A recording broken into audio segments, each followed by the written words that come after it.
தங்க இங்க நிறைய பேர் சொல்றாங்க சாமி, உன்னுடைய கோபம் அழிவை உண்டாக்கிறோம் அப்படின்னு, உன்னுடைய கோபமே உன்னை கொன்னுரும் அப்படின்னு சொல்றாங்க. அன்பு மத்தில என்ன தங்க பண்ணுது? அன்பு அதைத்தானே பண்ணுது. கோபம் கொன்னுரும் அப்படின்னா அன்பும் அதைத்தான் பண்ணுது. ஒன்று சொல்லட்டா, வாழ்க்கையில் யாராக இருந்தாலும் சரி லிமிட்டாக பழகு.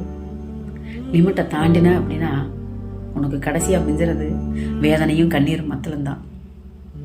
அதை கடைசி வரைக்கும் சிரிச்சே நீ மதிப்பிட்டு போகணும். அதுதான் வாழ்க்கை. சரியா?